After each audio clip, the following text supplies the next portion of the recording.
Monsieur José Kaye, bonjour. Bonjour, Monsieur Platini. Bonjour à tous les spectateurs de la chronique Platini Chimpumpu.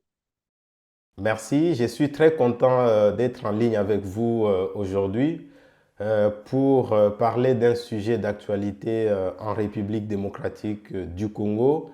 Les sujets d'aujourd'hui, c'est les élections de décembre 2023. On parlera de tous les processus et de l'agitation qui l'entourent. On va essayer d'analyser toutes les questions liées à ces processus.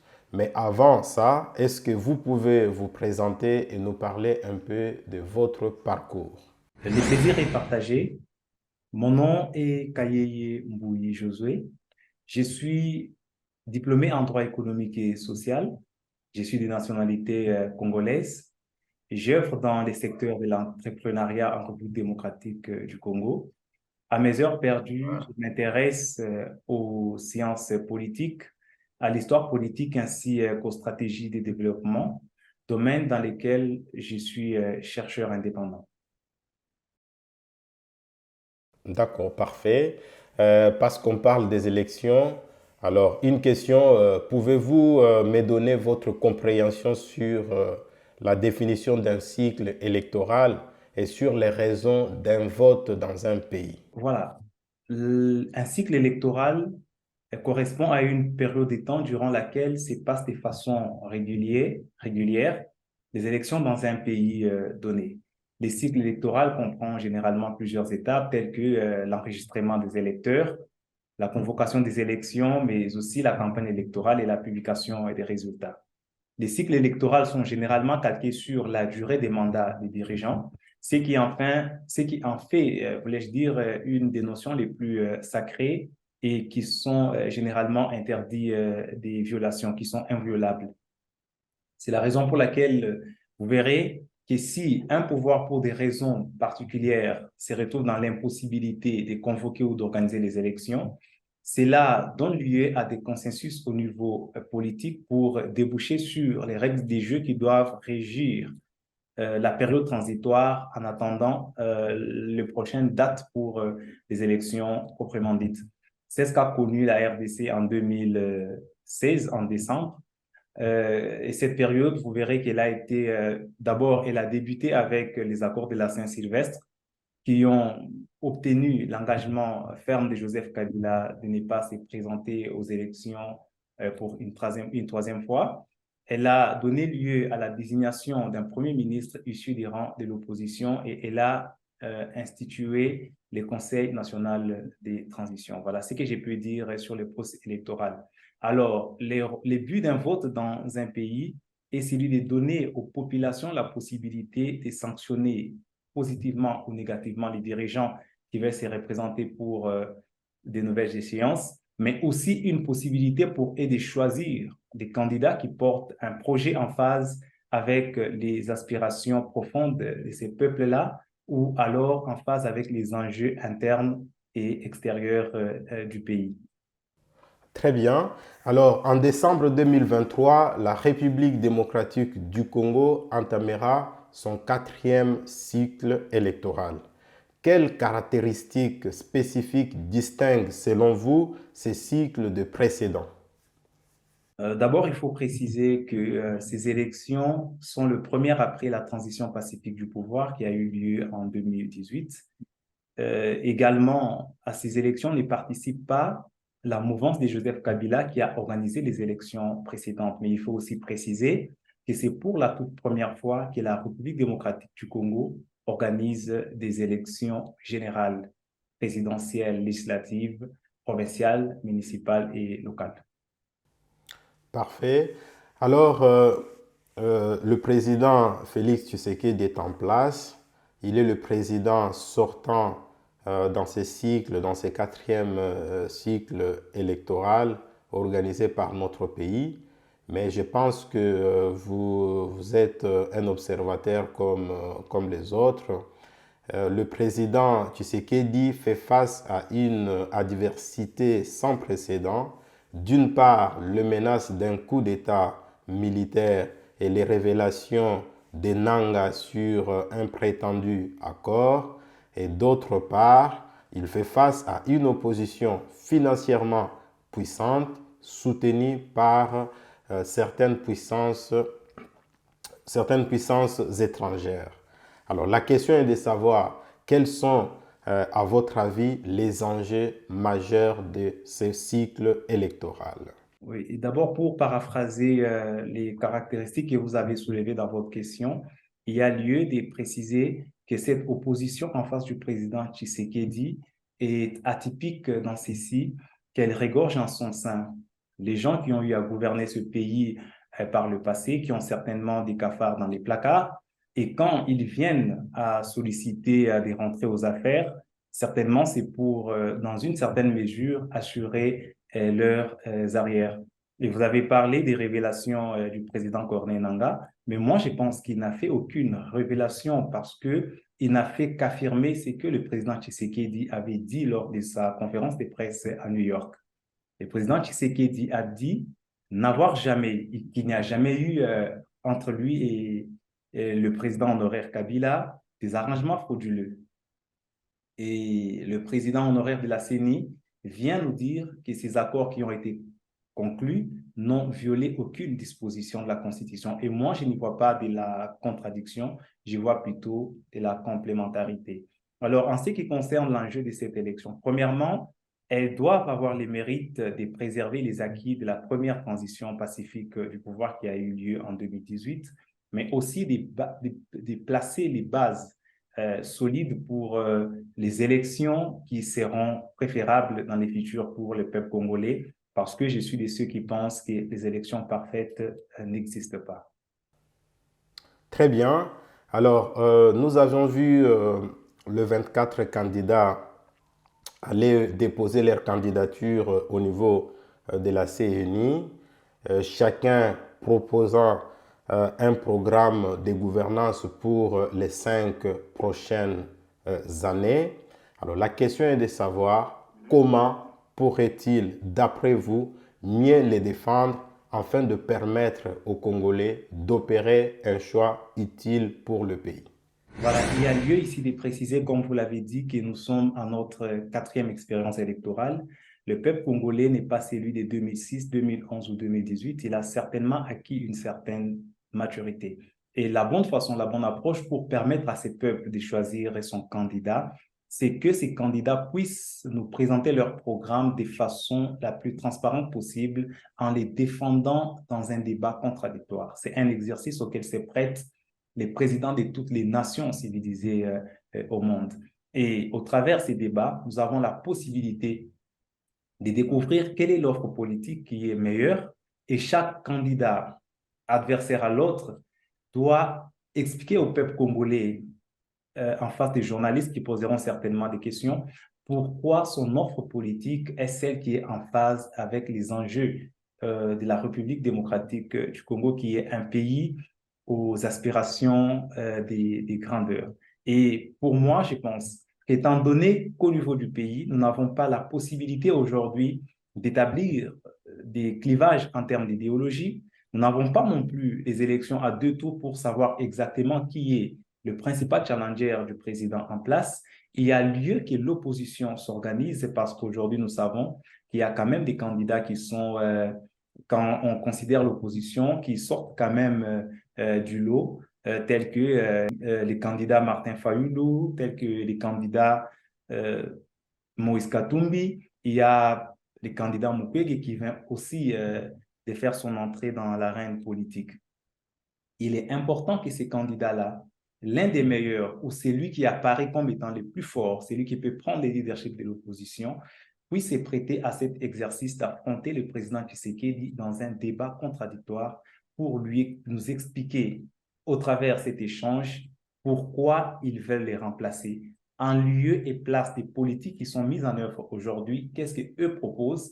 Et cette fois-là, nous aurons la possibilité de juger si réellement ceux qui prétendent remplacer les présidents en place sont en phase avec nos aspirations. Et il y a lieu aujourd'hui de lancer un front peut-être au travers de cette chronique pour que le peuple congolais puisse solliciter, exiger des candidats, des prétendants à la magistrature suprême de se prêter à ces débats. Une possibilité que nous puissions avoir, par exemple, un débat entre les candidats Martin Fayulu et le président Tshisekedi, les candidats Moïse Katumbi et le président Tshisekedi, ou alors les candidats Mapon et le président Tshisekedi. Mais au regard de tous les sondages croisés, nous constatons que dans l'opposition, quand bien même les présidents en place arrivent généralement en tête des sondages avec un large écart, c'est lui qui essaye de se démarquer dans l'opposition pour l'instant, c'est peut-être le candidat Katumbi. Pourquoi ne pouvons-nous pas solliciter un échange entre les candidats Katumbi qui portent des aspirations, des courants des pensées libéraux, qu'ils puissent débattre avec le président Tshisekedi pour qu'au travers de ces débats, nous découvrons, comme je n'ai cessé de le dire, qui a la meilleure offre et pourquoi cette offre-là est réellement meilleure que celle du président en place. Oui, très bien. Vous le savez très bien, qui dit débat public entre candidats, dit un média professionnel et des journalistes de qualité. Je parle ici du professionnalisme. Alors, selon vous, dans ce pays-là, est-ce qu'il y a encore des journalistes qui peuvent permettre aux Congolais de vivre ces moments que nous souhaitons tous et qu'on va appeler des moments historiques? Est-ce qu'il y en a des journalistes crédibles et professionnels qui ont même de jouer ces rôles-là?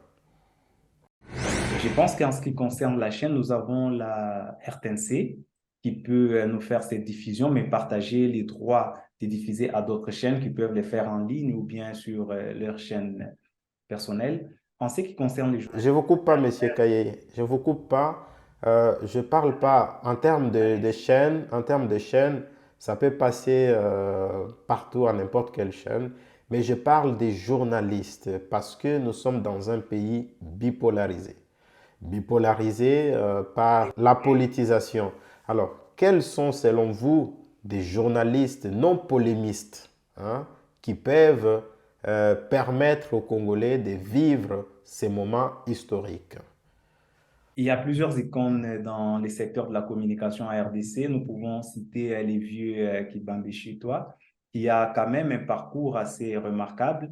Nous pouvons citer des journalistes comme M. Christian Lusakweno de Top Congo FM, mais pourquoi pas M. Jean-Marie Kassamba, mais aussi accepter de faire venir tous certains journalistes qui représentent un peu cette presse mi-people, mi-politique, pour faire en sorte que ces gens-là apportent aussi les questions au niveau des spectateurs de ces chaînes-là. Nous pouvons citer entre autres Israël Mutombo, M. Israël Mutombo de Bossolo Télévision, et il y en a toute une liste. Il y en a toute une liste. Il y a Madame Paulette Kimuntu, il y a toute une liste. On ne peut pas tenir compte simplement de la bipolarité, mais nous avons aussi besoin que ces journalistes-là viennent apporter des questions qu'ils portent, des questions qu'ils tirent de la population qui les suivent afin de les faire poser aux candidats pour avoir de l'éclairage sur ce qu'ils portent comme projet et ce qu'ils défendent comme idéaux. Très bien, et nous les souhaitons de tout le vœu, c'est les souhaits de tout Congolais, parce que les programmes qui sont présentés par les candidats, ben, je pense que pour la plupart, ce sont des programmes préparés dans des universités par des experts. Alors je pense que cet exercice permettra aux Congolais, je parle aux conditions, permettrait aux Congolais de bien juger le programme de tout un chacun et d'opérer un choix qui permettrait au pays de se développer pour les 5 prochaines années. Alors, parce que vous avez parlé de Moïse Katumbi, je signale qu'aujourd'hui même, la Cour constitutionnelle a déclaré non fondée la requête de M. Noël Tiani, et Katumbi, sa candidature est maintenue et validée au niveau de la Cour. Que pensez-vous des rumeurs qu'il y a eu à l'époque sur la possibilité d'invalider sa candidature et aussi sur les menaces proférées par un groupe de gens du Katanga de faire sauter les verrous de l'unité nationale et de l'intégrité territoriale si la candidature de Moïse Katumbi arrivait à être rejetée ou invalidée. Alors, je commence par euh, la possibilité d'invalidation, qui est une rumeur qui a circulé. Généralement, je ne commente pas des rumeurs, mais c'est un fait. Si c'est un fait, alors on peut les commenter. Je suis de ceux qui pensent qu'il n'y avait aucune raison pour invalider la candidature de Moïse Katumbi pour deux raisons principales. La première raison, c'est que en déposant sa candidature à la magistrature suprême, Moïse Katumbi est âgé de plus de 30 ans, d'après l'article 72 de la Constitution. Moïse Katumbi jouit de tous ses droits civiques et politiques. Moïse Katumbi ne se retrouve pas dans les critères d'exclusion prévus par la loi, ce qui fait que sa candidature, dans un premier temps, devait être recevable. Mais de deux, c'était à la CENI d'examiner les documents qu'il avait déposés et les documents ont été déclarés conformes. L'invalidation ou la validation d'un candidat n'est pas l'apanage d'un camp politique, c'est la CENI qui en a la possibilité et les candidats peuvent se pouvoir devant la Cour constitutionnelle. Et je pense que la deuxième raison pour laquelle cette candidature est préférable, c'est parce que nous sommes en démocratie et c'est une première expérience pour les candidats Moïse Katumbi, une première expérience électorale. Je pense qu'il est important pour lui de Oui, je rappelle que c'est sa deuxième expérience électorale parce que la première c'était en 2006. En 2011, il n'a pas été candidat. En 2018 également empêché. Donc nous pouvions dire que c'est sa deuxième expérience Je électorale. dirais, je parle de la première expérience électorale à la présidentielle avec une candidature. Présidence de la République. Ok, ok, parfait. La première pour une candidature qui soit acceptée. Et c'est important pour lui de se prêter à cet exercice de la campagne électorale et au bout du compte, d'accepter les résultats qui vont sortir des urnes. C'est aussi ça la maturité, c'est aussi ça la démocratie. Vous connaissez lorsqu'il n'y a pas de candidat dans une élection, surtout les candidats qui peuvent quand même faire les poids, ça sera qu'une élection comme si elle a été prédite au début. C'est important que les candidats qui ont quand même un certain ancrage, on ne peut pas les nier. Quand vous regardez dans les camps de l'opposition, Moïse Katumbi fait quand même les poids. C'est ce qui avait même fait que son soutien à Martin Fayoulou en 2018 avait fait de Martin Fayoulou un des candidats qui avait quand même du vent en poupe au cours de cette élection-là. C'est important que les candidats Moïse Katumbi participent à ces élections.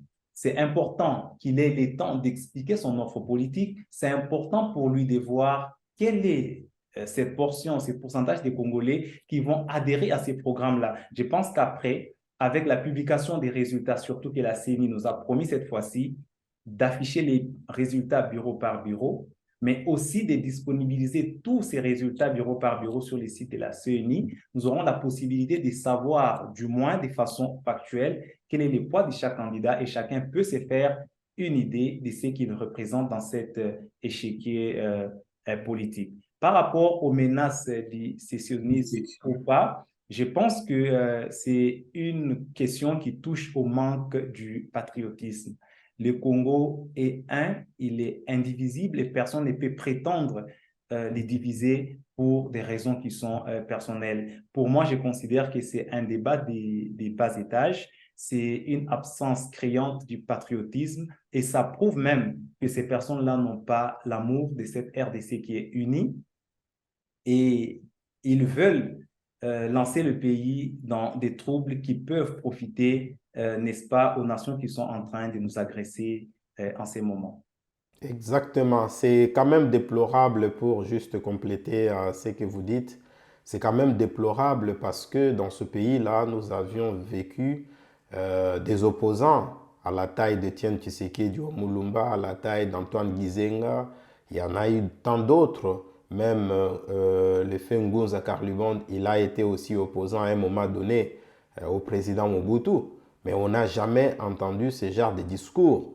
Et moi, je pense que ce discours est encouragé par les camps de Katumbi qui essaye juste d'exercer la pression sur le pouvoir de Félix Antoine Tshisekedi Tshilombo, ce qui est à mon avis inacceptable dans un État républicain. On a vu à la conférence nationale souveraine, Monsieur Étienne Tshisekedi a été élu comme Premier ministre, empêché d'exercer par Mobutu. Et pourtant, à l'époque, l'Amiba était parmi les poumons économiques de ce pays-là. Jamais de la vie, sa communauté n'a jamais crié que si Mobutu ne respecte pas les acquis et les résolutions de la CNS, les Kasaï va prendre son indépendance. Et moi, je pense que le comportement ou l'instrumentalisation de ces petits groupes de gens dépourvus du sentiment national et du patriotisme est vraiment à bannir et à combattre avec force et énergie. Quelles impressions avez-vous pour la chronique de Platini Chimpumpu? Les impressions que j'ai pour la chronique Platini Chimpumpu, c'est que c'est un espace de liberté et surtout un espace sur lequel nous trouvons quand même au travers des questions qui sont posées la pertinence d'aborder les questions existentielles et d'apporter les réponses adéquates à ce que nous avons comme questions existentielles, voulais-je dire. Et pour moi, je formule les vœux que cette chronique puisse demeurer une référence et rester au milieu du village afin de permettre à tous les Congolais, de quel bord politique soit-il, de se sentir à l'aise, de passer dans cette chronique, d'apporter sa pierre à l'édifice de la République démocratique du Congo au travers de ce qu'il a comme connaissance. Sinon, personnellement, j'apprécie l'approche, j'apprécie l'idée et j'apprécie la façon de faire. Merci beaucoup, Monsieur Joël Kayeye. Je rappelle que vous êtes congolais, soucié de voir son pays se développer, aller de l'avant. Merci d'avoir accepté notre invitation et je vous dis à la prochaine. C'est moi qui vous remercie. À la prochaine. Passez une excellente soirée. Merci.